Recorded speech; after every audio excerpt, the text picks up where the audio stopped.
ભાવ ભણ્યો ને આપણે આભાર માન્યો એટલે પ્રસન્ન થયો. અને પછી એકદમ મનને શાંત કરી બટકું મોઢા મૂકવાનું, આંખ બંધ કરવાની, ચાવવાનું. આંખ બંધ કરીને એક એક બટકું લાળ મિક્સ કરવાથી એનો સ્વાદ આવશે. જીભના અલગ અલગ પાર્ટમાં ખારો, ખાટો, તીખો, ગળાના પાર્ટ છે. અને આ સ્વાદને આંખ બંધ કરીને સ્વાદને માણવાનો. રોટલો રોટલી પણ ચોકલેટ બિસ્કિટ જેવા લાગશે. ત્યારે સમજવાનું કે હવે મને ભોજન કરતા આવડ્યું, હવે મને ખાતા આવડ્યું. હું 18 વર્ષે ખાતા શીખ્યો. આમાંથી કોઈ 60 વર્ષે શીખશે, કોઈ 70 વર્ષે શીખશે. ભાગશાળી છે મારી કરતા નાની ઉંમરમાં શીખી જાય. અને જો આયુર્વેદમાં ના આવ્યો તો ખાતા પીતા શીખ્યા વગરનો માયા વિદાય લીધી સીધી. આ તો આયુર્વેદમાં એડમિશન મળ્યું, અધ્યયન કર્યું ત્યારે કોઈ પણ ખાવાને આને આપણે બધા શું કરીએ? બટકું મોઢા મૂક્યું, એક વાર, બે વાર, ત્રીજી વાર અને કોક ચોથી વાર સ્વાહા ગયું આખે આખું અંદર. અંદર ક્યાં દાંત છે? આખે આખું ફરે પછી મોટર જામ થઈ જાય, પછી ગાંજા રાખે. હું થાય રાખે સવારમાં જાગીને પછી સંડાસમાં ગાંજા રાખે. એટલે કચરો બહાર ન નીકળે એટલે બધી જ બીમારી ત્યાંથી થાય. આ વિજ્ઞાન છે. આપણે દરેકે આપણું એટલું બધું પાચન શક્તિ પાવર ભોજનને આજથી અમૃત કરવાનું. તો હવે તમે મગ ખાતા છો, સલાડ, વેલાવાળા શાકભાજી જમો તો આંખ બંધ કરીને ચાવી ચાવી જમવાનું. નાતિ દ્રુતમ નાતિ વિલંબિતમ તન્મના ભુંજિતમ તન્મનથી ખાવું. છોકરાને જો પહેલાના સમયમાં ઘણા લોકો આમાં નાની ઉંમર વાળાને મારી વાત સાથે સંમત છે. છોકરો રડવા મળે એટલે માં રોટલો કરતો એટલે હું આપણે બાજરાનો રોટલો આપું. અને અત્યારે છોકરો રડવા મળે એટલે બિસ્કિટ આપે, બિસ્કિટ ખાઈ જાય, ટોસ આપે, મેંદો આપીને અમૃત આપે. તો જો રોટલા રોટલીને ગળ્યું કરતા આવડી જાય તો એને સ્વાદ લાગે તો બહાર એને ગળ્યું ખાવાની ઈચ્છા ન થાય. બાળકો અલગ અલગ ખાવા માટે દોડે છે અને લોકો અઠવાડિયે 10 દિવસ બહાર ખાવા માટે દોડે. તૃપ્તિ નથી. એટલા માટે તૃપ્તિ આહાર ગુણાના ભોજનમાં તૃપ્તિ ક્યારે મળે? તન્મના ભુંજિતમ, ભોજનને તન્મય ધરાવે. લોકોને હડબડ હડબડ હડબડ જમતી વખતે ભડા ભડી એટલે પછી તૃપ્તિ ન થાય. ટેસ્ટ ખાવા માટે થમ્સઅપ ને પેપ્સી ને પીઝા ને બર્ગર ને રગડા ને પેટીસ થાય ઈચ્છા પહેલેથી શીખવું. કારણ કે આપણે જ ખબર નથી કેમ જમવું. તો આપણે શીખવાડ્યું. આજથી તમારા લોકોએ ટેવ પાડવાની છે, અઘરી છે. અને બાળકોને શીખવાડવાની છે. જેના જેના ઘરે જાવ જે આપણે માનતા હોય, આપણે બહાર સાંભળતા હોય બધાને શીખવાડવાનું છે. આપણે ખાતા પીતા જ નથી આવડતું એટલે આપણે માંદા છીએ. આ બીજું ખાતા. તો આ 3 ભોજનના બહુ જ મહત્વપૂર્ણ નિયમ પાચન શક્તિ સુધારવા માટેના. તો પહેલું કામ. બીજું સૂત્રા ઉદરાણી. તો ઉદર એટલે કે પેટ. એનું સમાધાન તમને અહીંથી આપવામાં. અત્યારે તમે જે ભોજન કર્યું હતું એ ભોજનના ખોરાકમાંથી ચરબી બનતી હતી. હવે ચરબીમાંથી શક્તિમાં રૂપાંતર થશે. તો આમાં ઘણા બધા લોકોનું આમાંથી વજન જેનું છાતી બાર પેટમાં બહુ ઓછા છે. 90% લોકોનું છાતી બાર પેટ છે. તો જે બીમારી હોય XYZ, જ્યાં સુધી છાતી બાર પેટ ન થાય ત્યાં સુધી સમજી લેવાનું કે બીમારીનું કાયમી સમાધાન થવાનું નથી. જે કઈ હોય તો આજથી તમે દવા વાળું પાણી દવા લેશો એટલે ભૂખ પણ નહીં લાગે, નબળાઈ પણ નહીં લાગે. તો છાતીની અંદર પેટ જવા મળે અંદર જશે પછી કોષ પૂરો થશે. એટલે એ તમારો પ્રોબ્લેમ અહીંયા સોલ્વ થઈ જશે. અને પછી તમને જમવાનું ચાલુ થશે. આપણો નિયમ છે કે છાતીની અંદર પેટ જાય પછી જમવાનું ચાલુ થાય. ત્યાં સુધી કઈ ભૂખ નથી, નબળાઈ નથી. ક્યાં પ્રશ્ન છે ખાવાના આવે જે સ્ટોક પડે એ વાપરવાનો છે. છતાં મને બતાવો ઘણું બધું. તમને પેલા મગ ઉપર આવ્યો, એકલા મગ ઉપર નહીં રાખ. મગ ઉપર રહ્યો તો કઈ વાંધો નથી, ઉત્તમ છે, માંગલ્ય છે. આ તો પછી તમારી જીભ બહુ રાડ્યું નાખતી હોય તો મનોરંજન માટે હમણાં બતાવો, એના મનોરંજન માટે. બાકી કઈ જરૂર સંપૂર્ણ આહાર છે. સાજા માણસ માટે દૂધ ગાય, પરિશ્રમ કરતો એના માટે દેશી ગાય. અને જેને પ્રશ્ન તકલીફ છે એના માટે મગ એ દૂધથી શ્રેષ્ઠ છે. માદા માણસને દૂધ નુકસાન કરે કારણ કે પચાવવાની શક્તિ જ ન હોય. ઘણા બધા કેન્સરના દર્દીમાં અનુભવથી જોયું. કેન્સર થાય એટલે દાદાને પહેલા નો દૂધ પીવડાવે, વાટકો ભરી ભરી 2 વાટકા દૂધ પીવડાવે. દાદા હાવી આવી પચાવી જ ન શકે. કેન્સર થઈ ગયું કે નબળાઈ ગઈ, દૂધ પાઈ ગયું, દૂધ પી પીને મરી ગયા કેટલાય દાદા. ભાઈ કરો મગ આપો પછી દૂધ આપો. અગ્નિ જરાય નો, ભૂખ જરાય નો, કશો કશો દૂધ પાય. દાદા હાવી આવી છે. બોલે ભાવના સાચી હોય પણ એને ખબર ન હોય. બરોબર. હા, તો એ આજથી આ જે ભોજન છે એનું તમારું ચરબીમાંથી શક્તિમાં રૂપાંતર થશે. તો હાવ કાઠિયાવાડી ભાષા સમજાવું કે દીવો ના એટલે રંધો લાગે. અને આપણી પાસે રંધો બહુ પાવરફુલ હજાવેલો એટલે ફટાફટ લાગે. મહિનાનો minimum 8 kilo, maximum 14 kilo weight loss થાય એવો શબ્દ નહીં વાપરવાનો. ચરબીનું શક્તિમાં રૂપાંતર. આજથી તમે ઘરે જાઓ ને કોઈને મળો એવું ન કહેતા કે હું દેવર્જન વેટ લોસની દવા લઉં છું. આયુર્વેદનું અપમાન છે. આમાં લોસ કરવાનો જ નથી. લોસ છે જ નહીં. કેટલાય બધા લોકો તમે ટ્રાય કરીને જોઈ લેજો. આ જ પરેજીને આ જ દવા છે. મિનિમમ 8 કિલો, મેક્સિમમ 14 કિલો ઘટશે. Maximum 8 kilo, minimum 8 kilo, maximum 14 kilo ઘટશે. અને પછી આ જ દવાના આ જ પરેજી ચાલુ હશે છતાં વજન નહીં ઘટે. કારણ કે આપણી દવા વેટ લોસ નથી, ચરબીનું શક્તિમાં, નકામી ચરબીનું શક્તિમાં રૂપાંતર થઈ ગયા પછી વજન ઘટતું બંધ થઈ જશે. આ રિપોર્ટ પહેલો રિપોર્ટ. પછી તમારે જમવા ચાલુ કરવાનું છે. ત્યાં સુધી નબળાઈ પણ નહીં આવે, ચક્કર પણ નહીં આવે અને વજન ઘટવાનું ચાલુ રહેશે સ્પીડ. જો આમાં કીધું ફેરફાર ન કીધું તો એવો શબ્દ બિલકુલ નહીં વાપરવાનો કે વેટ લોસની દવા લઉં છું. હું કાયાકલ્પની દવા લઉં છું. અને કાયાકલ્પ થઈ રહ્યો છે એની નિશાની શું? પહેલી નિશાની સ્કિનમાં ગ્લો આવે. ન આવે પણ કહેવાનું. કેટલા લોકો લાગ્યું સ્કિનમાં ગ્લો આવે? હાથો છોકરો છે જોઈ લો તમે બધા. વરાજન બહુ લાડી જેવા બનાવી દો. લગ્ન બાકી હોય પહેલા બનાવી દો. અમુક લોકો બિચારે ખૂબ મહેનત કરી હોય, જીવનમાં પરિશ્રમ કર્યો હોય, પછી 30-40 વર્ષે ઠરીઠામ થાય, ધંધામાં સેટલ થાય, પછી કઈ હાલો જિંદગીનું સુખ માણીએ પછી ફરવા જાય એટલે 10 પગથિયા ચડે, વજન હાથમાં, પેટ વધી ગયું, શું કરવાનું? માણી ના શકે જિંદગીના સુખ આનંદ. તકલીફ થાય. પછી લગ્નના ફોટા જોવે, ઓહો લગ્નમાં કેવો લાગતા, કેવી હોય તો પૂરું થઈ ગયું. એ બધાને પાછા બહુ લડીને વરાજા બનાવતા. એટલું બધું અદભુત વિજ્ઞાન. અહીં કેટલા બધા પછી વ્યવહાર થઈ ગયા વજન ઘટી બધું. આ જગ્યાની બહુ પ્રભાવ છે.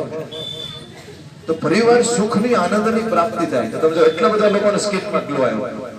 નથી તેલ આપ્યું, નથી ઘી આપ્યું, નથી ફેર એન્ડ લવલી, નથી ફેર એન્ડ હેન્ડસમ, નથી પોન્ડ્સ વાપરો. ક્યાંથી ગ્લો આવ્યો? અંદરથી ગ્લો આવ્યો. અગ્નિનો ગ્લો આવ્યો, ઉર્જાનો ગ્લો આવ્યો. આ પદ્ધતિ ક્યારેક તમે વિદેશમાં તમારે ઓળખી દો ને ખાલી વાત તો કરજો, આગળ થઈ જશે. કે અઠવાડિયું 10 દી ખાય નહીં છતાં સ્કિનમાં ગ્લો આવે એ પદ્ધતિ ક્યાં છે? હજી તો આયુર્વેદનું 5% નથી. કારણ કે લોકોની હજી પાત્રતા આવી નથી.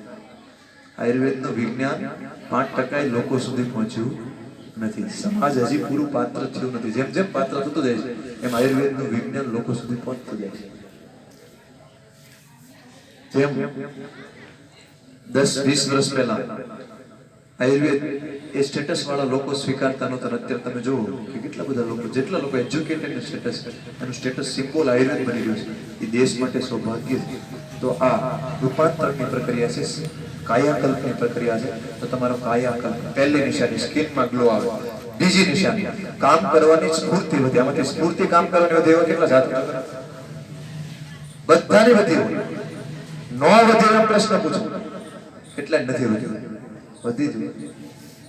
અને વિજ્ઞાન કહેવાય. લોકો જયારે ચર્ચા કરે દેશી દવા છે, ઉકાળો ફાંકી કઈ થર્ડ ક્લાસ લાગુ પડે ન પડે એમ જોવાવી આવી જાય. વિદેશના લોકો કે બરોબર છે, ભારતના લોકો કે જે દેશમાં જન્મ છે, જે દેશની પ્રાચીન પદ્ધતિ છે એના વિશે આવું નેગેટિવ બોલતા ત્યારે એને બોલાવી લેવાનું. કોઈ પણ આવું તો ભારતની પદ્ધતિનો અપમાન ન કરો. બધા આયુર્વેદ આપણી માં છે, ધરતી આપણી માં છે, ભારત માં છે. આ ભારત માતાનો અપમાન છે, આયુર્વેદનો અપમાન. અમુક લોકો એવા આયુર્વેદનું નોલેજ નો પ્રેક્ટિસ કરતા હોય તો બગડતી વસ્તુ અલગ છે. બટ ઋષિમુનિઓના આયુર્વેદ શાસ્ત્રનું અપમાન તો નથી જ કરાતું ને.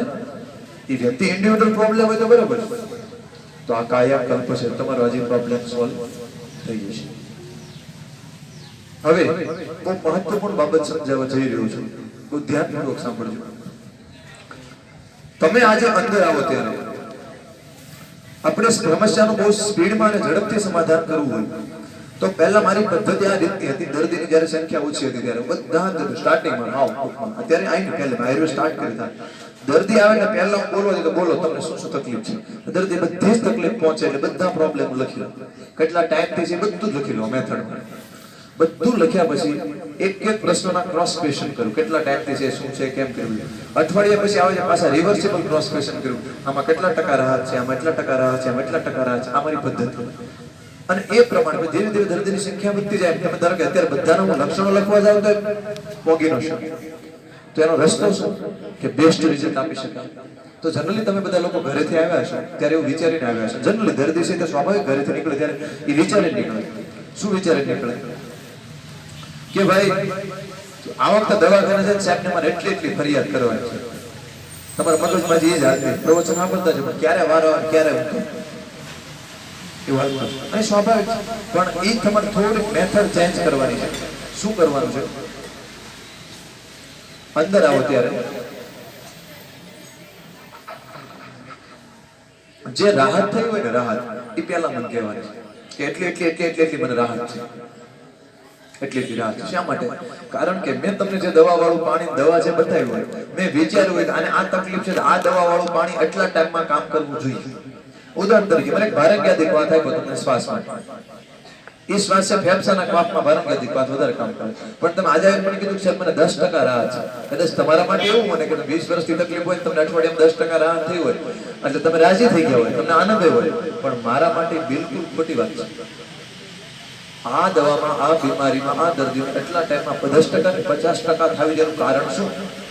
શું ભૂલ પડી તો તરત ગોતો. બીજું કઈ કારણ શું પૂછીશ કે શ્વાસના ઘણા કારણ હોય. ફેફસાના કારણે હોય, એલર્જીના કારણે હોય, બીપીના કારણે હોય, એસિડિટીના કારણે હોય, ગેસના કારણે હોય, નબળાઈના કારણે હોય, અમુક રોગના કારણે શ્વાસ ચડતો હોય. તો આ કયું કારણ છે? એ કારણ ગોતીને એનું સોલ્યુશન. હિમોગ્લોબિન ઓછું હોય, B12 ઓછું હોય, હૃદયની નળી બ્લોક હોય તો એ ખબર પડે. હવે તમે મહિનાની દવા તમને આપવાની છે. એકને એક ફોલ્ડ હજી મહિનો રિપીટ થયો તો રિઝલ્ટ ન આવે. તેનો રસ્તો શું? તમને બધાને તમારા લક્ષણો ખબર હોવાના શું તકલીફ હોય. હાલો તમને બધાને ખબર હોય. તો પહેલી વાર આવ્યા છે તમે કદાચ ઘણું બોલ્યા હોય અમુક નહીં બોલ્યા હોય એવું બન્યું છે છતાંય રાહત તો થઈ જ ગઈ છે. એક બી વ્યક્તિ રાહત નથી. એ તો મારી ગ્રીપ છે દર્દી મને અનુભવ ના થાય એટલે મારે પૂછવાની જરૂર નથી. હું પૂછતો હોય પણ આજે આવ્યા તો તમને દરેકને પોતાના અહીંયા આવ્યા એ પહેલા તમને શું તકલીફ હતી તમને ખબર છે? બધી ખબર. ન ખબર હોય તો બહાર બેઠા હતા અત્યારે જ્યાં સુધી પ્રવચન ચાલુ હોય ત્યાં સુધી યાદ કરી રાખજો. ઈ તકલીફમાં કઈ તકલીફમાં કેટલા ટકા રાહત થઈ છે પહેલા મને અંદર આવતા કહેવાય કે આમાં 10%, 20%, 50%, 75%, પાવલી ભાર, આઠાના ભાર, બારાના ભાર બે કહેવાનું. તમે જે ભાષા તમને આવડતી બે ભાષા મને આવડે. પાવલી વાળી આવડે, 25% વાળી આવડે. એ બે ભાષા કેવો એટલી રાહત છે. આ પહેલો શબ્દ આ મેથડ બહાર બેઠા બેઠા તમારું હોમવર્ક કરનાર. નંબર 2 અમુક લોકોને આમાંથી ઉલટી થઈ છે, અમુક લોકોને ઝાડા થયા છે, અમુક લોકોને તાવ આવ્યો છે. વર્ષમાં એકવાર ઉલટી થવી, વર્ષમાં એકવાર ઝાડા થવા, વર્ષમાં એકવાર તાવ થવો, વર્ષમાં એકવાર શરદી ઉધરસ થવા. આ બીમારી નથી, આ શુદ્ધિકરણની પ્રોસેસ છે. આવું કોઈને થાય તો અગરબત્તી દીવો કરી ભગવાનનો આભાર માનો. અહમ વિશ્વાનરો ભૂત્વા પ્રાણીનામ દેહમાશ્રિતમ પ્રાણાપાન સમાયુક્તમ પચામી અહમ. અંદર રહેલો આખા વર્ષનો કચરો બહાર નીકળે. ઉલટી ખાટી તીખી કડવી જ હોય અને ઝાડા દુર્ગંધિત વાસી ચિકાસ વાળા હોય અને તાવ હોય તો એ અંદર તાવ વારંવાર દબાઈ દીધેલો એટલે હોય તો ત્યારે શું કરવાનું? ત્યારે એક જ ઈલાજ કરવાનો. વર્ષમાં આવું થાય ત્યારે સિમ્પલ અત્યારે જે કરો છો એ જ દવા વાળું પાણી. એટલે ગરમીની તકલીફ હોય તો ગળો વાળું, કફની તકલીફ હોય મૂઠ વાળું અને મગનું પાણી. બસ બીજી કોઈ ટ્રીટમેન્ટ હું આ જ કરું છું છેલ્લા 15 વર્ષથી. આયુર્વેદમાં આવ્યો ત્યારથી એક પણ વાર મારા દાવા બાટલા ઇન્જેક્શનની જરૂરત પડે, એક વાર માંદો પડ્યો હોય અને મારી ઓપીડી પૂરી બંધ કરવી પડે એવું નથી બન્યું. તમે કરી શકશો. બસ ગળો મૂઠ ઘરમાં હોવી જોઈએ. બે ઔષધિ આપને ખબર પડે કે કફની તકલીફ છે, ગળો તકલીફ. આ જ પદ્ધતિ જેનો દવા વાળું પાણી પીવો, 2 થી મગનું પાણી પીવો, ફૂલ ઉર્જાથી તમે કામ કરે. અત્યારે કેમ કરો છો એવી રીતે? નબળાઈ નહીં આવે, શક્તિ આવશે. સારું, આમાંથી કેટલા લોકોને ઉલટીની તકલીફ થઈ? ઉલટી થઈ હોય, ખાટી તીખી ઉલટી, ઝાડા થયા એવા કોઈ, તાવ આવ્યો એવા કોઈ, તાવ. આ લોકો બધા પૂછ લેજો તમને પહેલા ઉલટી દબાવેલી હશે. જેટલા ઉલટી થાય ને ઉલટી દબાવી હોય અથવા પિત્તની પ્રકૃતિ હોય. કોક એવા હોય હિમેજ નો ભાવતી એટલે એનાથી ભૂખથી ઉલટી છે. એવા કોઈ છે? હિમેજ ખાઈ ના બને કોક છે એવા. બાકી બધાને અંદરથી શરીરની શુદ્ધિ થતી એના લોકોને ઓપ્શન આપશું. હિમેજનો પાવડર ન ખાવે તો ટેબ્લેટ આપશું કરશું. પણ ચૂર્ણ વધારે સારું કામ કરે. ફાવે તો એ જ લેવાનું છે. આ તો હાવ નોલે નહીં મામા કરતા પછી કાણો મામો હારો એમ પછી બધા એમ ન કહેતા કે ટેબ્લેટ આપી તો એ ખાટી તીખી ઉલટી જ થાય અને ઉલટી થઈ ગયા પછી પેટ અને માથું શરીર હળવું લાગ્યું છે. ઝાડો થઈ ગયા પછી હળવું લાગ્યું છે. એ શુદ્ધિકરણની પ્રોસેસ છે. તો આજથી હવે તમારી શુદ્ધિકરણ થઈ ગયું, હરકું કરી નાખ્યું. હવે પણ ભવિષ્યમાં ઝાડા ઉલટી શરદી ઉધરસ થાય તો દવા નહીં લેવાની, આ થાય શુદ્ધિકરણ સપોર્ટ કરવાનો. અને જ્યારે થાય ત્યારે સમજી લેજો ભૂખ નહીં હોય. કારણ કે જ્યારે શરીરનું શુદ્ધિકરણ થાય ત્યારે અગ્નિ કચરો બહાર કાઢવામાં લાગેલો. તો અંદર આવો ત્યારે તમારે આમ થાય. એટલે ઉલટી જાણા થયા હોય એ પણ મને વાત કરવાની વચ્ચે તાવ આવ્યો હોય, અને પછી છેલ્લે જે તમારી મુખ્ય ફરિયાદ હોય એ કહી. આ રીતે મેથડ વાપરે, એનાથી બેસ્ટ અને ઉત્તમ પરિણામ પ્રાપ્ત થઈ શકે. હવે અંદર આવીને કોઈ મને સીધી જ ફરિયાદ કરશે એટલે પહેલા એને બહાર મોકલીશ. 15 મિનિટ બેહવાનું બહાર, આવી રીતે આંખ બંધ કરવાની, બધા લક્ષણો યાદ કરવાના, ક્યાં ક્યાં હતા, એમાં કેટલી કેટલી રાહત છે, વચ્ચે હું તકલીફ થયું અને અત્યારે હું તકલીફ છે, બધું યાદ કરી પછી અંદર આવો. એટલી એની સજા. વારો આવી ગયો છે તો વારો આવી ગયો, વારો પછી સીધી ફરિયાદ કરે વારો નહીં. રાહત તો થઈ જ હોય. આ જરાય રાહ માડીને છૂટી એટલે રાહત ન થઈ ને, એને જો રાહત નીકળી તો એને સજા મળશે બહાર જવા. એને હું જો ગોતી રાખીશ કે રાહત થઈ, જરાય રાહત નથી, એમાં તમે હાથ ઊંચો કર્યો. થોડી ઘણી રાહત થઈ છે શરીરમાં, 5%, 10%, 20%, તો પછી તમને સજા મળશે. ખોટું હાલે નહીં કોઈ. તો પૂરેપૂરું જાણીને પછી કહેવાનું, કારણ કે મારી એવી ઈચ્છા છે તો લાંબુ ન કે બહુ સ્પીડમાં બીમારી પરફેક્ટ હોતી જોઈએ, પરફેક્ટ ડાયગ્નોસ થવું. તો એક સિમ્પલ એક ઉદાહરણથી સમજાવું. ઘણા બધા કેસના મારી હજારો ઉદાહરણ છે, પણ એક કેસનું ઉદાહરણ કહું. એક શરદીનો 20 વર્ષથી જૂનો કેસ મારી પાસે આવેલો. મેન શરદીની દવા આવી, અઠવાડિયા પછી આવેલા રાજીના રેડ હતા. સાંભળજો મને, બહુ રાજીના રેડ કે સાહેબ મને 20 વર્ષથી તકલીફ હતી, પહેલી વાર એવું બન્યું તમારી પાસે આવ્યો, મને 20% ફેર પડી ગયો અઠવાડિયામાં, તમારો ખૂબ ખૂબ આભાર. એટલે મેં કીધું ભાઈ આ 20% ન પડો, 60% પડો છે, આભાર ન માનો. તકલીફ રાહત બહુ થઈ જ નથી. તો કેમ? એટલે મેં તરત પૂછ્યું તમને શરદી વધે ક્યાં? તરત જ મેં કોશિશ કરી, કારણ કે મેં જે દવા આપી હતી કફને ધ્યાનમાં લઈને આપી હતી. આ એના લગ્નના કારણે 20% રાહત થઈ, પેટ ઓકે થયું એટલે. પણ મારે જે ધાર્યું હતું રિઝલ્ટ નહોતું. એટલે મેં તરત પૂછ્યું ઉનાળામાં વધી જાય, ભાદરવા મહિના વધી જાય, તડકામાં વધી જાય? હા. એ શરદી એને હતી પિત્તની, એટલે મેં તરત જ દવા ચેન્જ કરી નાખી. દવાવાળું પાણી ગરમની જગ્યાએ ઠારીને આપી દીધું, સૂંઠ બંધ કરી દીધી. એની જગ્યાએ દવાવાળું પાણી બદલે નાખ્યું, હિમેશને ઘીમાં કરી નાખી અને આમળાનો ડોઝ વધારી દીધો. અઠવાડિયા પછી આવે એટલે કમ્પ્લીટ મટી ગઈ. 8 દિન પૂરું. 20 વર્ષની તકલીફ. એટલું ડાયગ્નોસનું મહત્વ છે. તો બીમારી ક્યારે વધે, ક્યારે ઘટે અને કેટલી કેટલી રાહત થઈ, આ બહુ મહત્વપૂર્ણ છે. તમે એમ કહો કમરમાં 20% રાહત થઈ, માથાનો દુખાવો રોજ દુખતું હતું, હવે એક જ વાર દુખ્યું. શ્વાસ પહેલા 100 ડગલા ચાલતો હતો, ત્યારે જતો હવે 1 કિલોમીટર ચાલી શકું છું. તો પહેલા પોઝિટિવ શું શું ચેન્જ આવ્યો? તો એનાથી બેસ્ટ પરિણામ કામ થાય. હવે કોમન ઉપચારો છે, બધાને એક સાથે સમજાવી દઉં છું, બહુ ધ્યાનપૂર્વક સાંભળજો અને બધાનું સોલ્યુશન. સૌથી પહેલો ટાર્ગેટ છે બીમારી XYZ કોઈ પણ હોય, છાતી બહાર પેટ છે ત્યાં સુધી તમે સારા નથી. દરેક દર્દીને પોતાનો રિપોર્ટ નેગેટિવ ન થાય ત્યાં સુધી જપ ન થવો જોઈએ. જેને સારું થવું છે એના માટે. તો તમે જો છાતી બહાર પેટ છે, છાતીની અંદર પેટ ન જાય ત્યાં સુધી જપવાનું નથી. જીભને ને મગજને કહી દેવાનું છે કે બહુ આરામ કર્યો, બહુ ટંટટ કર્યો, હવે તારે શાંતિ રાખીને હું કોઈ પ્રમાણે ધબધબાટી બોલાવવાનો. એટલે હવે તમારી સિમેન્ટ ઢીલી પડી, ઢીલી સિમેન્ટને જેવો આકાર આપી શકાય તો અત્યારે મેક્સિમમ કસરત કરવાની. જેટલી કસરત થાય એટલી કરવાની. જે લોકો સૂર્ય નમસ્કાર કરી લોકો 20 રાઉન્ડ 30 રાઉન્ડ સૂર્ય નમસ્કાર કરવાના. બીજી યુટ્યુબમાં ઓથેન્ટિક જે તમને વિડીયો અથવા યોગ શિક્ષક પાસે શીખીને પેટ ઘટાડવાની જેટલી કસરતી કરવાની. ઉત્તાન પાદાસન જે પહેલી વાર શીખવાડ્યું, એક પગ ઊંચો કરવાનો, ધીરે ધીરે નીચે મૂકવાનો, બીજો પગ ઊંચો કરવાનો.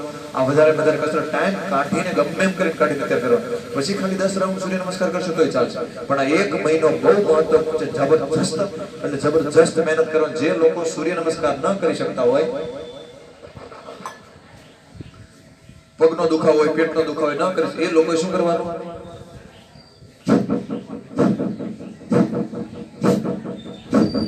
કપાલભાતિ પ્રાણાયામ. તો કોર્સ અહીંયા પેટ અંદર ગયા પછી જ પૂરો થશે. દોણા જેવું હોય ત્યાં સુધી હાલશે નહીં. તો આ પાછળ પડી આ પહેલા કસરત કરવાની. જ્યાં વધારે ચરબી ગંઠાઈ ગયેલી હોય ત્યાં કળથીનો લોટ, જવનો લોટ ઊંધા રૂવાડે ખૂબ ઘસવાનો. સવાર સાંજ 2 ટાઈમ અત્યારે ફૂલ કરી. અને મુદકો મગ ઉત્તમ છે. અને જો તમને દવા વગરનું શાકભાજી મળતું હોય, દવા વગરનું શાકભાજી પણ તમે લઈ શકશો. એની સિવાયનો સ્વાદ તમને ચાલતો હોય તો જમવાનું પણ એક સાથે બતાવી દઉં છું બધા લોકોને. જે લોકોનું છાતી બહાર પેટ નથી અને જમવાનું ચાલુ કરવાનું છે, એ લોકોને આપણે જમવાનું સમજાવું કઈ રીતે કરવાનું. પણ જે લોકોનું છાતી બહાર પેટ છે, એ લોકો જ્યાં સુધી અંદર પેટ ન જાય ત્યાં સુધી મગ એ સંપૂર્ણ આહાર અત્યાર સુધી. કારણ કે ચરબી તો અંદરથી મળવાની છે. કારણ બધું રિવર્સિબલ પ્રોસેસમાં શક્તિ બધી મળે. ભૂખ લાગે તો, ન લાગે તો કોઈ જરૂર નથી, લેવાની જ નહીં. તો શું કરવાનું? દેશી મગ રાત્રે પલાળી દેવાના, સવારે બાફી નાખવાના. એમાં હળદર, કોથમરી, ધાણા, જીરું બધું નાખવાનું. મગના તેલ વગરના ખાખરા કરી શકો. મગના તેલ વગરના ખાખરા બને. મગના ઓલી રોટલી થાય, રોટલી પર શેકો એટલે એના ઓલા કડક ખાખરા થઈ જાય તેલ વગરના. તેલ વગરનું બધું તમે મગની આઈટમ જે બનતી હોય અલગ અલગ આઈટમ પણ તમે બનાવી શકો. તો મગ ની સાથે અન્ય વસ્તુ લેવી હોય તો આદુ, હળદર, કોથમરી, ધાણા, જીરું આ બધા મસાલા નાખવાના. બધો મસાલો નાખી અને એકદમ સ્વાદિષ્ટ સૂપ બનાવવાનો. એમાં થોડા આંબળાના કટકા નાખે, ખટાશ આવી જાય, આંબળાનો પાવડર નાખી દેવાનો, થોડું લીંબુ પણ નીચવી શકાય સ્વાદ માટે, કોથમરી નાખવાનું, બધું સૂપ અને શાંતિથી આનંદથી પીવાનું. અને શાંતિથી તમે પીવાનો સ્વાદ એટલો સરસ આવશે ને ધીરે ધીરે તો તમને બીજી ખાવાની ઈચ્છા જ નહીં. પછી એવું લાગે તો તમે સલાડ લઈ શકો છો.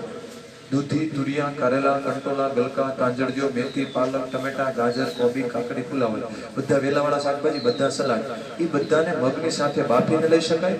બધાને કાચીને કાચા પણ ચાવી ચાવી એકદમ શાંતિથી ચાવી લિક્વિડ કરીને કાચા પણ ટમેટો આમ નામ એક બે બટકા પૂરું કરું શાંતિથી ચાવી ચાવીને જમો. ટમેટાની મજા લે. દરેક ભોજનની મજા લેવાની ટેવ પાડવાની, આનંદથી લેવાનું, પ્રસન્નતાથી લેવાનું, ચાવી ચાવી. અને તમે એનો સૂપ કરી લઈ શકો. ત્રણેય ઓપ્શન આપો છો. બાફીને બેસ્ટ, પછી કાચા પણ લઈ શકો. સૂપ કેટલી વેરાયટી થઈ ગઈ, બાફીને, કાચા અને સૂપ. બધા સલાડ, બધા વેલાવાળા શાકભાજી, આખું મોટું લિસ્ટ થઈ ગયું. ઓકે, એની સાથે સાથે લીંબુ પાણી પણ પી શકાય. ફ્રૂટ લેવું હોય તો કેળા, ચીકુ, સફરજન, સીતાફળ આવા ગળા ફ્રૂટ ન લેવાય. બાકી બધા જ ફ્રૂટ તમે લઈ શકો. સંતરા, મોસંબી, દાડમ, દ્રાક્ષ, અનાનસ, ક્યારેક ઈચ્છા થાય તો લઈ શકો. આ મનોરંજન માટે કહું છું. મેઇન તો મગ છે. જીભ બહુ રાડ્યું નાખતી એટલે રાડ્યું નાખમાં એટલા માટે તીખું નથી આપતા. હાલે કે આદુ હજી તીખું કહું હાલે, લીલું મરચું હજી નથી આવતું હાલે. હું કહું શાંતિ રાખજે, હું બોલતી નહીં, શાંતિ રાખજે. આનથી તીખું બીજું કાંઈ મળશે હવે કે મને ખાટું નથી, હાલે લીંબુ થોડુંક નાખવું, હાલે થોડા ગામડા નાખવું, થોડું કોકમ નાખવું, હદતું હોય તો. હવે બહુ બોલવાનું નહીં, બસ આવી. પછી એમ ફરિયાદ કરશે મને અનાજ તો આપો, અનાજ તો ખવડાવતા જ નથી, આ બધું ખવડાવો. પેલા મગ આપો તો એકલો મગ ક્યાં સુધી ખાવાનો, બીજું આપો તો બીજું આપો. ઘણા જીભે ફરિયાદ કરે છે મગ નથી ભાવતા, એકલા મગ ની બીજું ટેસ્ટી કરો તો ટેસ્ટી કરી દીધું. અમુકની જીભ અઠવાડિયે 10 દિવસ પછી કેવા મળે અનાજ ન આપો, અનાજ વગર મજા નથી આવતી. જરૂર ન હોય તો એમ કે ત્યારે કેવાનું સ્ટોક પેલા તે જ પડ્યો છે, તારો સ્ટેક પેલા ખાલી કર પછી અનાજ મળશે, ત્યાં સુધી અનાજ મળશે નહીં. એટલે છાતીની અંદર પેટ જાય પછી અનાજ મળશે. આજ પરેજીને આજ દવા ચાલુ હોય પછી ચાલુ કરવાનું, ત્યાં સુધી કોઈ જરૂર છે જ નહીં. વજન ઘટતો બધે ત્યાં સુધી. પછી અનાજ કોને ચાલુ કરવાના? 3 પેરામીટર આવી જાય. છાતીની અંદર પેટ આવી જાય અને તમે આજથી તમારો ટેસ્ટિંગ કરજો. બીજું વજન ઘટતું બંધ થઈ જાય. ત્રીજું સૂર્ય નમસ્કાર તમે કરશો તો ધીમે ધીમે ફ્લેક્સિબિલિટી વધતી જશે. એટલે શ્વાસ અંદર લેવાનો, શ્વાસ બહાર કાઢવાનો, શ્વાસ બહાર કાઢી અને પછી અહીં ઘૂંટણ અડવાનું, ઘૂંટણ અડીને પછી માથું નીચે કરો, માથું નીચે કરીને ઘૂંટણ સાથે અડી જવું જોઈએ. અમુકને તો જે બહુ આઘું છે 2-3 કિલોમીટર. ધીમે ધીમે ટેસ્ટ કરતું રહેવાનું કેટલું આગળ વધ્યું. વજન ગમે એટલો હોય અહીંયા સુધી પહોંચવાનું અને લાઈફ ટાઈમ મેન્ટેન રાખવાનું. પશ્ચિમો તાનાસન એટલે શિવાસન તો થવું જ જોઈએ. કેટલા લોકો અડે છે? હાથ ઊંચો કરો તમે. અડી જાય? બાકી બધા નહીં કરવાનું. હું અહીં બધાને ટેસ્ટિંગ કરાવી છે. આ ટેસ્ટિંગ થઈ જવું જોઈએ પછી કોર્સ પૂરો. જે લોકો વજન ઘટાડાવે તો બધા ભલે વજન 80 કિલો હોય માથું અડાડી દે મારું કામ પૂરું. બીજું વજન ઘટતો બંધ થઈ જાય. આજ ફરી જેવું ત્યાં કારણ કે અહીંયા આવ્યા પછી ઢીલું પૂછું હાલે ની હજાર બંધ. તો એટલું થાય પછી જમવાનું ચાલુ કરવાનું. કોઈને અઠવાડિયા 10 દી 15 દીમાં 20 દીમાં એવું થાય તો જમવાનું ચાલુ કરવું હોય તો, અને કર્યું હશે તો આવતા વખતે જોઈ જમવાનું ચાલુ કરી લે, ટેસ્ટિંગ કરે, માથું અડાડવાનું કર્યું પેલા જોઈ લેવાનું. માથું અડી જાય પછી ચાલુ કરવાનું. તો ત્યારે શું ચાલુ કરવાનું એ પણ સમજાઈ દઉં. ઘણા બધા લોકોને એવું થાય અઠવાડિયે 10 દી મગ આપ્યા હોય ને જમવાનું ચાલુ કરો ને અનાજ એટલે એક આડે દાસ કાઢ નાખે 3 મહિના પછી પેટ ફૂલાવી નાખે. એવું કરવાનું નથી. સ્ટેપ બાય સ્ટેપ કઈ રીતે ચાલુ કરવાનું? જવની કરકરા લોટની ભાખરી અથવા રોટલી, થોડી દેશી ગાયનું શુદ્ધ ઘી ઉત્તમ, ન મળે તો દેશી ઘાણીનું કાળા તલનું અથવા સફેદ તલનું તેલ, એમાં સહેજ મોણ નાખીને ભાખરી, એમાં સહેજ કેવા પૂરતી આવતો જાવ તો સહેજ નાખેલું તેલ, છાશ અને સલાડ, આવું ચાલુ કરવાનું. એટલે અનાજ આવી અને ઉત્તમ છે મગની ભાખરીથી શરૂઆત કરવાની. મગની રોટલી ભાખરી બે બની બસ. એમાં મગને લોટ કર્યા પછી તરત કરી નાખો, નકર કડક થઈ જાય. ઘઉંમાં કડક ન થાય. તો આવી રીતે ભાખરી તમે ચાલુ કરવાની, બપોરે એક ટાઈમ ચાલુ ધીમે ધીમે કરવાનું. હવે પછી પ્રશ્ન આવશે, તો આપણે જે બીમારી થઈ રહી છે, બીમારીના મુખ્ય 3 કારણો છે. તો આ રીતે મેં તમને જમવાનું શું લેવાનું એ સમજાવી દીધું છે. અને પછી આગળના સ્ટેપમાં પછી બતાવીશ. પછી કાય માટે એક પ્રશ્ન આવે, સવારમાં સાહેબ શું કરવાનું? તો એક ટેવ પાડી દેવાની, એક કાલ ભોજનમ આરોગ્ય કરવાનું. એક કાલ જમવાનું એટલે એક કાલ જમવાનું ને એક કાલનું અનાજ આરોગ્ય કરવાનું.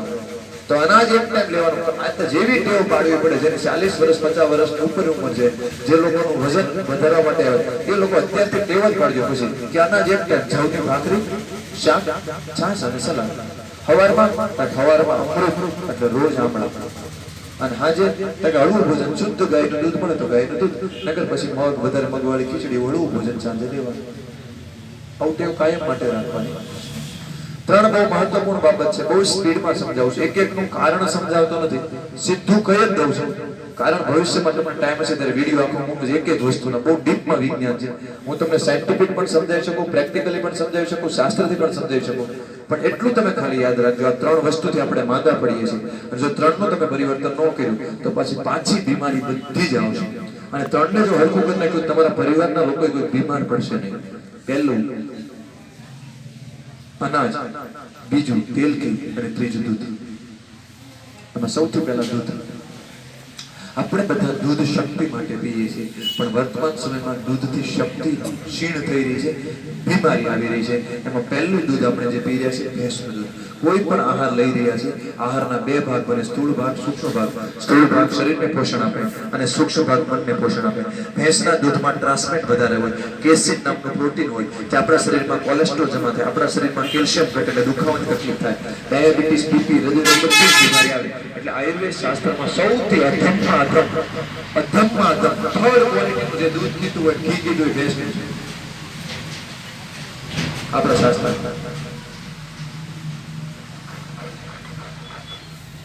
બીજું દૂધ છે એ જર્સીનું દૂધ.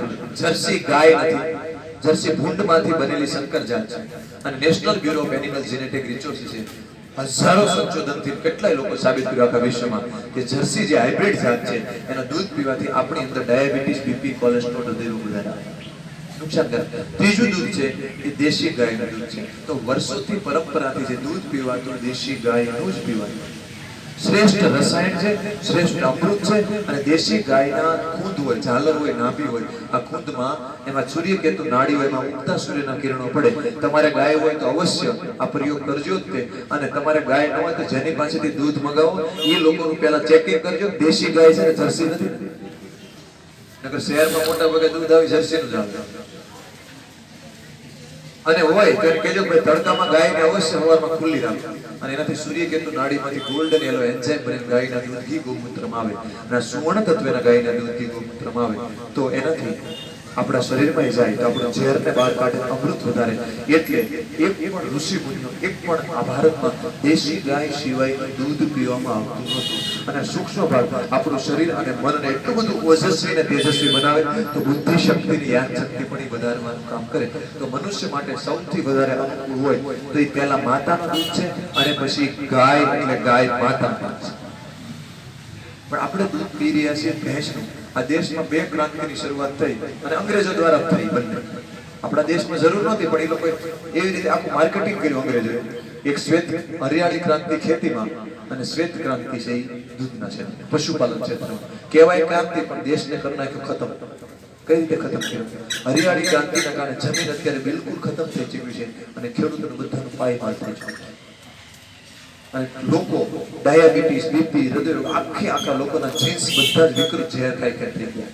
અને વિદેશી કંપનીના દવા અને ખાતરના બધા ગુલામ થઈ ચૂક્યા છે.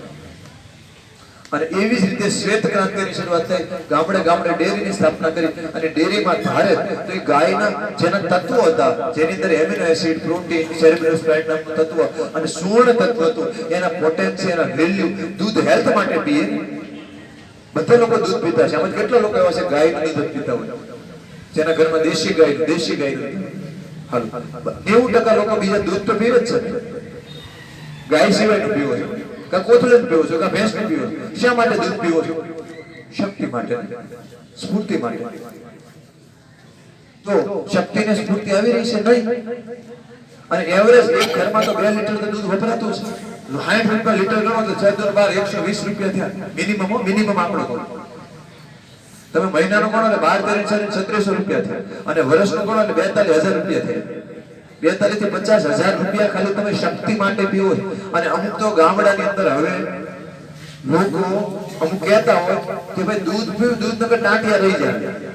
તો આમાંથી કેટલાય લોકો છે ભેંસનું દૂધ પીધા છે ટાંટિયા વી ગયા છે. ક્યાં ટાંટિયા ગયા ભાઈ? ગાદીનો ઘસારો થયો. શું થયું? એમાં કેસીન નામનું પ્રોટીન છે ને, પચાવવા માટે ફોસ્ફેટની જરૂર પડે અને આ ફોસ્ફેટ છે એમાંથી ક્યાંથી હાડકામાંથી કહે છે, હાડકા પીલા હાડકા નબળા પડે એટલે અમુકતા ગાદી ઘસાય અને બીજી એમાં વિવિધ બીમારી આવે એટલે આપણા ઋષિ મુનિઓને ખબર હતી એટલે લઈને યમરાજાનું વાહન પાડો આપ્યો. તમે પાડા ઉપર બેસો, કારણ કે યમરાજાનું કામ છે મૃત્યુ ત્યારે આવે બીમારી. એટલે જ ભગવાન શિવનું વાહન નંદી આપ્યું. કલ્યાણ કરવું હોય તો શિવનું વાહન નંદી છે. આ સાયન્સ છે. એવું ક્યાંય સાંભળ્યું કે કૃષ્ણ ભગવાનને બહુ સરસ મજાના ફરતા હતા અને યશોદા માતા એમ થયું મારા કાનાને વાલ ઉભર્યો એટલે એને ભેંસ ઉભી રાખીને શેડ મોઢા મૂકી, લે બેટા ભેંસનું દૂધ પી જવું. આ ઋષિ મુનિએ ગ્રંથો લખ્યા, પેલા વાટકો ભરીને ભેંસનું દૂધ પી ગયા અને ગ્રંથ લખવાનું ચાલુ કર્યા. આ દેશની પરંપરા જ નથી ભેંસ. અને આ રિયલી ક્રાંતિ થઈ એટલે ફેટના ઉપર ભાવ આપ્યા, એની પોટેન્સી ઉપર, એના સુવર્ણ તત્વ ઉપર ભાવ આપ્યા નહીં. અને ફેટ ભેંસના દૂધમાં વધારે આપતા હતા. એટલે જેની માં સમાન કલ્યાણકારી ગાય હતી એને લોકોએ કાઢવા માંડ્યા અને અધમમાં અધમ જે ઝેર હતું એને લોકોએ બાંધવા. અને એ તો સાઈડમાં રહી ગયું, અપમાન કરવા માંડ્યા કે ગાયને તો થોડું પાતળું પડે, ભેંસને પીઓ શક્તિ આવે. ગાયનું અપમાન કરવા માંડ્યા એટલે લોકોને કેન્સર, ડાયાબિટીસ ના મળ્યા. માનું અપમાન કર્યું. અને પછી આપણે બધા દૂધ ભેંસ પીવાનું ચાલુ કર્યા અને ચાલુ કર્યા એટલે શરીરમાં તો બીમારી આવી. હજી તો બહુ મોટું લિસ્ટ, મેં તમને ખાલી મેઇન જ વાત કરીશ. બાકી મન આપણા કેવા થયા, શ્રીમદ ભગવદ્ ગીતા તો ખોટી પડે, એના સરસ સંહિતા ખોટી પડે કે સૂક્ષ્મ ભાગ આપણા મનને બનાવે. તો ભેંસના દૂધની આપણા સૂક્ષ્મ ભાગ કેવા બન્યા તમે ખુદ પ્રેક્ટિકલ અનુભવ કરીને જોઈ લેજો.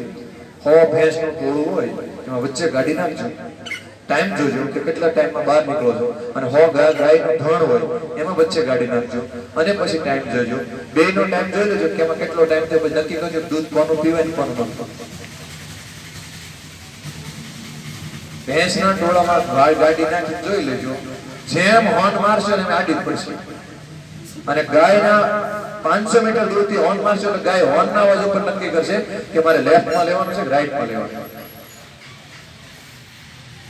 તો ભેંસને એટલા જ માટે કાઠિયાવાડી ભાષામાં શું કહેવાય એને? ડોબું. શું કહેવાય?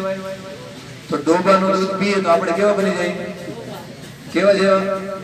કેમ અવાજ ના આવતો? નકર હાથ તો આપણે ફટાફટ ઉછાળે. પોતાની જાતને ડોબા જેવી કેમ કહેવાય? અત્યારે સુધી પીધું ના કેમ કહેવાય? ડોબીશ. હું ડોબો છું એમ થોડું કહેવાય. આપણું અપમાન. ગાય વાળા બોલશે, ભેંસ વાળા મંત્ર અવાજ ઉપર દોડજો કેટલા ગાય ને કેટલી ભેંસ.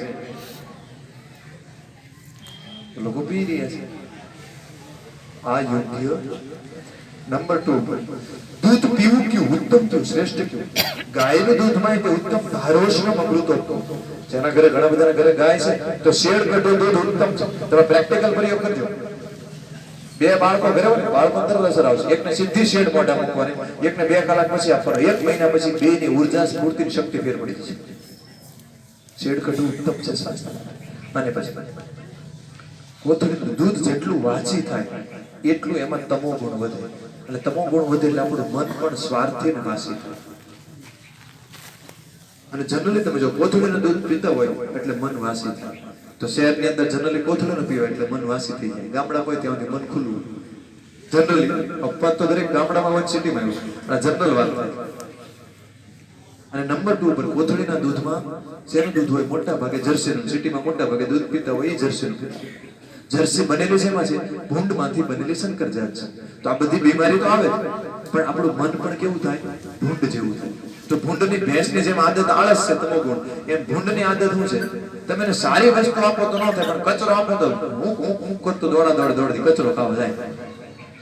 આ ભૂંડની આદત છે. તો આપણે દૂધ પીએ તો તમે જો જનરલી શહેરની અંદર, હવે તો ગામડામાં ભૂંડનું દૂધ ચાલુ થઈ ગયું, પણ જનરલી શહેરની અંદર ભૂંડનું દૂધ વધારે પીવાય. એટલે ભૂંડનું દૂધ વધારે પીવાય એટલે તમે જો થમ્સઅપ ને Pepsi, Coca Cola, pizza, burger ને હોટ ડોગ ને બોલ ડોગ ખાવા માટે હું કરતા દોડા થાય. લાઈન લાગે બસ. અને અમુક ઘરમાં તો એવો રિવાજ છે, અઠવાડિયે 10 દી સુધી ખાવાનું જાય તો ઘરમાં ડખા ચાલુ થઈ જાય, મને કચરો ખાવાનો લઈ જાય, મને ખાવાનું લઈ જાય, રિવાજ થઈ ગયો કચરો ખાવા માટે. એનો વાંક નથી, ભૂંદરા દૂધ પીએ, મગજ ભૂંદરા જેવો થઈ ગયો, સિમ્પલ. तो ये योग्य नहीं. दूध दो का ही पीना चाहिए, एक माय का और दूसरा गाय का. दूध બેનો જ પીવું જોઈએ, આની સિવાયનું પીવું જોઈએ નહીં. મને જ્યારથી આ ખબર પડી ત્યારથી મેં ગૌ વ્રત લીધેલું છે કે ગાય સિવાયનું દૂધ પીશ, દેશી ગાય સિવાય. તમે પણ આજથી એ ધ્યાન રાખજો. હાથે કરીને 60 રૂપિયા 70 રૂપિયા શરીરને રોગ કરો અને તમારા ઘરે બાળકો પરિવારમાં બીજું દૂધ આવતો આજે ને આજે ઘરે જઈને બંધ કરજો અને ગાયનું મળે ત્યાં સુધી બીજું લાવતા ચેક કરી લેજો. દેશી ગાયનું મળે અને મળી જશે. પોતે નિરીક્ષણ કરવા જોઈએ. એમને ગાયનું કોઈ કહેતોય લાવતા નહીં. તમારી ગાય છે, મને ફોટો મોકલો તો તમે વિડીયો મોકલો તો મને બતાવો, રૂબરૂ જોઈ આવો દેશી ગાય છે અને કેવો કામ ગાયને માટે. તો આની સિવાયનું દૂધ સ્વાસ્થ્ય માટે નુકસાનકારક છે, આપણે લેવાનું નથી. મેં તમને જો ન બતાવ્યું તો તમે ઘરે જઈને પાછા દૂધ જમવાનો કોર્સ તો પૂરો થઈ જશે, પછી ભેંસનું દૂધ ચાલુ કરી દો, જર્સી દૂધ ચાલુ કરી દો, કોથળીનું ચાલુ કરી દો તો પાછી બીમારી આવવાની. આ પ્રશ્ન 100-200 વર્ષ પહેલા, 5000 વર્ષ પહેલા નહોતો, કારણ કે ગુરુકુળ શિક્ષા પદ્ધતિમાં બધાને આ નોલેજ હતું. અમારે આ પ્રશ્ન આવી રહ્યો છે આયુર્વેદમાં રિઝલ્ટ માટે કે નાની નાની બાબત અત્યારે બધી જ વિકૃત થઈ ગઈ. એ સમયમાં દ્રાક્ષ આપો, દ્રાક્ષ ઉત્તમ જ હતી. અત્યારે દ્રાક્ષ આપવી હોય તો જાણવું પડે કે કાજુ, હું તમે કાજુ બદામ પિસ્તા ડાયફ્રૂટ બોલે કઈ શક્તિ માટે ખાઈ. હું તમને ઉદાહરણ આપું, કાજુ બદામ પિસ્તા મેઇન કાજુનું ખેતી ક્યાં થાય? મેં બધું જાણું, બધું એક ડીપમાં થાય. કાજુની ખેતી થાય કેરળ અને કર્ણાટક આસપાસ, સાઉથમાં. આપણે કાજુની ખેતી નથી. અને સાઉથમાં એક ખાસ કરીને જિલ્લો છે ઉડુપી. ઉડુપી કાસરગોડ આસપાસ ખૂબ ખેતી થાય. ત્યાં કાજુના જ્યારે એન્ડોસલ્ફાન નવી આવી ત્યારે કાજુના આખા બગીચા, એના ઝાડ હોય, ઝાડ ઉપર એ લોકો આમ સ્પ્રે કરી, હેલિકોપ્ટરથી સ્પ્રે કરે એન્ડોસલ્ફાન 30-40 વર્ષ પહેલા. અને ખૂબ સ્પ્રે કર્યો કાજુના અંદર. અને પછી એન્ડોસલ્ફાન જે બધું એના તળાવમાં ગયું, નદીમાં ગયું, કાજુમાં આવ્યું, બધે અને બધે આવ્યું. પછી લોકોએ ત્યાં આસપાસ કાસરગોડ અને ઉડુપીમાં આસપાસના ગામમાં જાય કાજુ થાય ત્યાં કોઈ દીકરી દેતું નથી. તમને થાય કેમ કોઈ દીકરી દેતું નથી? કારણ કે છેલ્લા 15 વર્ષથી ત્યાં જે બાળકો જન્મી રહ્યા છે બધા કોકનું માથું મોટું, કોકનું પેટ મોટું, કોકના પગ ત્રાસા, અને ત્યાંથી કોઈ દીકરી લે એને બાળક આવી આવે એટલે બધા બંધ કરી દીધું. પંજાબની અંદર 1000 ગામ એવા છે જ્યાં બોર્ડ માર્યું આ ગામ વેચાવશે. સૌથી વધારે હળિયાળી ક્રાંતિની શરૂઆત પંજાબમાંથી ખેડૂતોનું ખતમ થયું, દવા ખાતર હાલતું જ નથી. અને ગાયનું વિજ્ઞાન હજી ગુજરાતમાં ખબર છે એટલું ત્યાં કરી શક્યા નથી. ગુજરાતમાં તો બહુ ટાઈમે પાછા વળી ગયા, બહુ સારું કહેવાય. આખા ભારતમાં સૌથી વધારે ગુજરાતમાં ખેડૂતો ગાય યાદીમાં ભાવનગર જિલ્લામાં સૌથી વધારે. બધા લોકો ખૂબ પ્રયાસ કર્યો તો ત્યાં કોઈ જન્મતું નથી, આખા જીનેટિક મોડિફાય થઈ ગયા. આપણું ઈ જ છે ને, તમે જો ધીમે ધીમે ગુજરાતની ઘણા બધાની હાલત ઈ જ છે. આપણે પાછા ન વળતો ક્યાં? અને આપણે કાજુ અત્યારે શક્તિ માટે કઈ તમે કહેજો કાજુ ખાય એટલે ગળા તરત ઓલું થશે. શા માટે? એન્ડોસલ્ફાન ઝેર. તો આ ઝેર આપણે લેવાતું નથી. તો અત્યારે બીજું કારણ છે ઝેર. બીજું મહત્વપૂર્ણ છે દૂધ પછી. એન્જિનમાં ઓઇલ સારું ન હોય તો એન્જિન હંમેશા ખરાબ કામ થાય. એન્જિન ઓઇલ સારું હોય તો એન્જિન હંમેશા પાવરફુલ કામ કરે. આપણા બધાના એન્જિનના ઓઇલ 3rd ક્લાસ છે. આપણા વડીલોના એન્જિનના ઓઇલ સુપર ક્વોલિટીના હતા એટલે એન્જિન એનું એવરેજ સારી આપતી હતી. આપણા ગમે ત્યારે ધોવાડા કાઢી જાય. કોઈક નાઈથી ધોવાડા કાઢે એટલે કિડની, કોઈક નાઈથી ધોવાડા કાઢે હાર્ટ એટેક. ગાંગુલી નહોતી ધોવાડા કાઢી ગઈ. એ એડવર્ટાઈઝ આપતો હતો રિફાઇન્ડ તેલ. સૌરવ ગાંગુલી એડવર્ટાઈઝ રિફાઇન્ડ તેલ ખાવ. અને ત્રીજી વસ્તુ કે અહીંથી ધોવાડા કાઢી જાય એટલે બેરલ હશે. અચાનક નથી થતી. આપણું એન્જિનનું ઓઇલ ખરાબ છે એટલે તકલીફ છે. તો આપણા તેલ સુપર 1 ક્વોલિટીનું આપણું હોવું જોઈએ. તો આપણું કરિયાણું સ્ટોર કે આપણું રસોડું, આપણો આહારી વિજ્ઞાન છે એમાં પરિવર્તન કરવું પડે. તો આમાંથી ઘણા બધા અલગ અલગ તેલ એટલે હું સર્વે કરી લઉં. દેશી ઘાણીનું તેલ ખાતા એવા કેટલા છે ઘરમાં? દેશી ઘાણી તેલ. તો બાકી બધાના ઘરમાં ક્યું ખવાય? ક્યું ખવાય? તેલ ક્યું ખાવ? સારું. કપાસિયા ખાતો એવો કેટલા લોકો? કપાસિયા સારું. તલનું તેલ ખાતો એવા કેટલા? તલનું તેલ. તો બાકી બધા ક્યાં? સિંગ તેલ. ક્યાંથી? કે બજારમાંથી લાવે. બજારમાંથી તેલ ક્યું આવે? ક્યું તેલ આવે? કાંઈ નહીં, ડબ્બામાં આવે. ખબર જ નથી અમુકને ખબર છે તો કહી દઉં રિફાઇન્ડ તેલ. ડબ્બામાંથી જે આવે તેલ રિફાઇન્ડ. બહુ ધ્યાનથી સાંભળજો, બહુ મહત્વપૂર્ણ બાબત છે. તેલ આપણે બધા શક્તિ માટે ખાઈએ છીએ. એમાં બે તેલ છે, દેશી ઘાણીનું તેલ અને રિફાઇન્ડ તેલ. તો અત્યારે રિફાઇન્ડ તેલ ખાઈ રહ્યા છે. ટીવીમાં જેટલીમાં રિફાઇન્ડ તેલમાં થાય છે, આપણે એમ થાય રિફાઇન્ડ તેલ થતું હશે, બધું ઝેર બધું નીકળી જશે, શુદ્ધ કરીને આપણે ત્યાં આવતું છે. નહીં, રિફાઇન્ડ ની અંદર એની બે પ્રોસેસ થાય. જે લોકો દેશી ઘાણીનું રિફાઇન્ડ થાય એ લોકો મારી વાત સારી રીતે સમજી શકશે. દેશી ઘાણીના તેલમાં ચિકાશ થોડીક વધારે હોય છે, દુર્ગંધ હોય. અને રિફાઇન્ડ તેલમાં ચિકાશ ન હોય, દુર્ગંધ હોય. એટલે લોકોને મુજબ દેખાવામાં સારું જોઈએ ત્યારે. અને ચિકાશ ન હોય, દુર્ગંધ હોય, રિફાઇન્ડ શબ્દ આવે એટલે સારું લાગે. બીજું, દેશી ઘાણી ક્યાં કઢાવવા જાવ, હાલો ત્યાં ટકો લઈ લે, માથા કોઈ. આ ત્રણ કારણસર લોકોએ આ પ્રક્રિયા ચાલુ કરી. તો દેશી ઘાણીના તેલમાં જે ચિકાશ છે અને જેની દુર્ગંધ છે એની ફેટી એસિડ અને એમિનો એસિડ ને પ્રોટીનના કારણે છે. તો આપણા શરીરમાં કોલેસ્ટ્રોલ ન થાય એટલે જ આપણે તેલ ખાઈએ છીએ. અને આખી દુનિયામાં બધા લોકો એડવર્ટાઇઝમેન્ટ અને કોલેસ્ટ્રોલ, તો બે પ્રકારના કોલેસ્ટ્રોલ, એચડીએલ, એલડીએલ, વીએલડીએલ અને ટ્રાઇગ્લિસરાઇડ, 4 હોય છે. એમાં એચડીએલ છે ઉપયોગી કોલેસ્ટ્રોલ છે, એલડીએલ અને વીએલડીએલ નુકસાનકારક કોલેસ્ટ્રોલ છે. તો દેશી ઘાણીના તેલ એ આપણા ઉપયોગી કોલેસ્ટ્રોલ વધારનાર છે, નુકસાનકારક કોલેસ્ટ્રોલ ઘટાડનાર છે. અને તમે આખી જાન તૈયાર કરીને જાઓ અને બરોબર જાન તૈયાર કરીને જાને આ બધા નાચવા મળે, વરાજો ખોવાઈ ગયો, પડવાનું કોને? જેમ વરાજા વગરની જાનની કોઈ વેલ્યુ નથી, એમ ફેટી એસિડ ને એમિનો એસિડ વગરના તેલની કોઈ વેલ્યુ નથી. જેમ વરાજા વગરની જાન છે, એવું થર્ડ ક્લાસ ક્વોલિટીનું આપણે તેલ ખાઈએ છીએ. અને બધા જ રિફાઇન્ડ તેલ મોટા ભાગના ખાઈ રહ્યા છે. અને જેટલા એડવર્ટાઇઝમેન્ટ રિફાઇન્ડ તેલની આવી રહી છે, એ બધા છોડો ગાંગુલી એડવર્ટાઇઝ કરતો રિફાઇન્ડ તેલ. એ બધા જ એડવર્ટાઇઝ એક જ બતાવે, દિલ બતાવે, પરિવાર બતાવે, સમોસા બતાવે, પકોડા બતાવે. અને આમ કરી આમ દિલ દોરીને કે અમે તમારા પરિવારનું કોલેસ્ટ્રોલ ઘટાડશું અને અમે તમને હૃદય રોગ નહીં થાય, અમારા તેલમાં ફલાણું છે, અમારા તેલમાં ઢીકણું છે. ચાલુ કર્યું. ભારતના બધા લોકો તમે જો રિફાઇન્ડ ખાઈ રહ્યા છે. અહીંયા સર્વે કરો એટલે આખું ભારતનો સર્વે થઈ જશે. અને રિફાઇન્ડ તેલ ખાય આખા વિશ્વમાં ભારત હૃદય રોગમાં નંબર 1 બની ગયું.